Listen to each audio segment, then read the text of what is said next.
Hello dear students, मैं doctor Goyal KKM college Jamui आपके सामने एक अत्यंत महत्वपूर्ण पाठ लेकर उपस्थित हुआ हूँ जो बीए पार्ट 2 ऑनर्स पेपर 3 के इंडियन कॉन्स्टिट्यूशन से संबंधित है, जिसका शीर्षक है भारतीय राजनीति में क्षेत्रवाद का प्रभाव। स्वतंत्रता के बाद भारतीय जनमानस में नई आकांक्षाएं उठने लगी थी, किंतु व्यवहार में गरीबी और आर्थिक विषमता बढ़ती गई। इसका स्वाभाविक परिणाम यह हुआ कि राष्ट्रीय एकता और हितों की अपेक्षा क्षेत्रवाद को प्रोत्साहन मिला। असंतोष के इस वातावरण में विभिन्न वर्गों द्वारा शक्ति के लिए संघर्ष की शुरुआत हुई। ऐसे राजनीतिक दलों का उदय होने लगा जो क्षेत्रीय दलों को लेकर शक्ति अर्जित करने लगे। सचमुच में क्षेत्रवाद का भारतीय राजनीतिक शैली पर गंभीर प्रभाव पड़ा तथा आंदोलनात्मक राजनीति को बढ़ावा मिला। क्षेत्रीय आंदोलन के संचालन में आर्थिक विषमता, धर्म और भाषा ने घी का काम किया।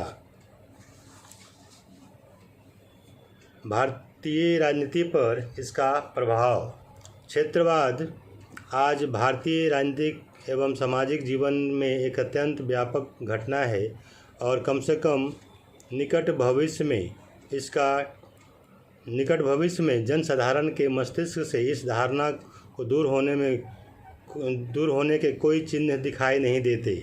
आधुनिक युग में संचार व्यवस्था के नए साधनों, अंग्रेजी प्रशासन व्यवस्था के तरीके और नीतियों, उपनिवेशवाद से उत्पन्न समस्याओं तथा स्वतंत्रता के पश्चात आधुनिकीकरण को अत्यधिक महत्व और तीव्रता प्रदान करने की प्रक्रियाओं ने क्षेत्रवाद और अन्य तनावों को अधिक सचेत और सक्रिय किया है। भारत न केवल भौगोलिक दृष्टि से एक विशाल देश है, अपितु वैचारिक परंपरा, धर्म, संस्कृति से भी इसका विशालता प्रकट होती है। विदेशी ताकतों ने भारत की इस सामाजिक सांस्कृतिक विविधता का शोषण किया। स्वतंत्रता की बेला पर भारत 2 भागों में विभक्त था, ब्रिटिश भारत के प्रांत एवं देशी रियासतें। ब्रिटिश भारत में राजनीतिक चेतना तो जागृत हुई, किंतु ब्रिटिश प्रांतों का विभाजन अंग्रेज़ों ने तार्किक आधार पर नहीं किया, अपितु अपने न्यस्त हितों को ध्यान में रखकर किया। किसी रियासतों में थोड़ी बहुत आंतरिक स्वायत्तता थी। राष्ट्रीय आंदोलन को दबाने के लिए अंग्रेज़ों ने इन रियासतों का सहयोग प्राप्त किया।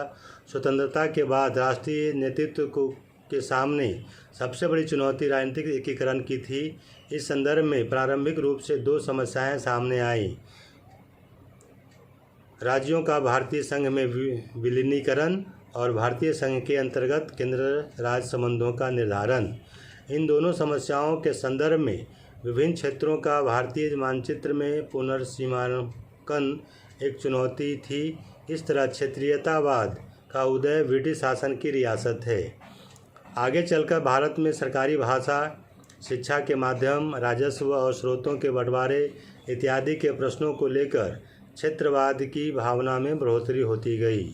क्षेत्रीयता भावना जनजीवन में जड़ पकड़ने के कारण आज हमारा देश केवल भारत और पाकिस्तान में ही नहीं, अपितु एकाधिक क्षेत्रों में बंट गया है और प्रत्येक क्षेत्र में लोग दूसरों पर अपने श्रेष्ठता को प्रमाणित करने का बीड़ा उठा चुके हैं।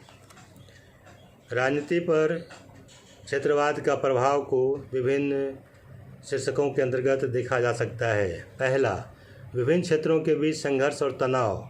संकीर्ण क्षेत्रवाद का प्रथम दुष्परिणाम हमें भारत में देखने को मिलता है वह यह कि इसके कारण विभिन्न क्षेत्रों के बीच आर्थिक, राजनीतिक, यहाँ तक कि मनोवैज्ञानिक संघर्ष और तनाव दिन प्रतिदिन बढ़ता जा रहा है।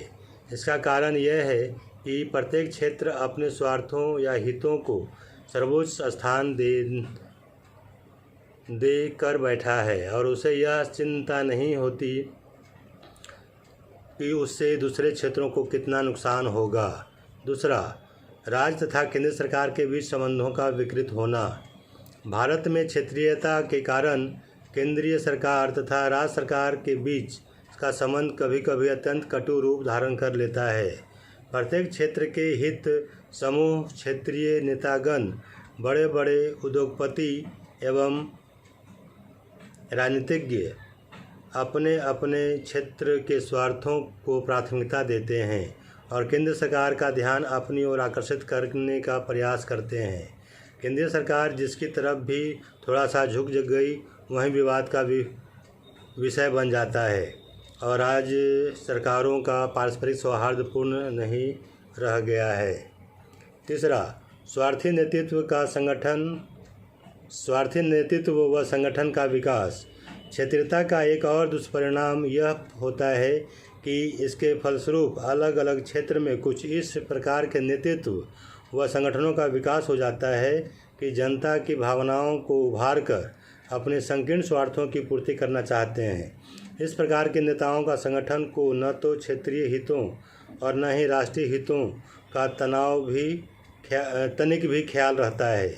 उनका समस्त ख्याल तो अपनी लोकप्रियता को बढ़ाकर अपने ही स्वार्थों को सिद्ध करने पर केंद्रित हो जाता है। चौथा, भाषा की समस्या का अधिक जटिल होना।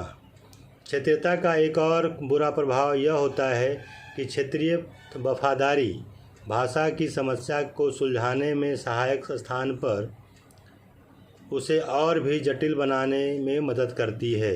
क्षेत्रीय वफादारी का सीधा संबंध क्षेत्रीय या प्रादेशिक भाषा के प्रति विशेष लगाव से होता है, जिसके कारण प्रादेशिक भाषा को आवश्यकता से अधिक महत्व प्रदान करने की गलती उस क्षेत्र के लोग कर बैठते हैं। परिणाम यह होता है कि अन्य किसी भाषा के प्रति सहिष्णुता की भावना बिल्कुल ही नहीं रह जाती और विभिन्न भाषी क्षेत्रों के बीच भाषा के प्रश्न को लेकर कटुता बढ़ती चली जाती है। क्षेत्रीयता का यह परिणाम जन कल्याण और राष्ट्रीय प्रगति के दृष्टिकोण से अत्यंत घातक सिद्ध होता है।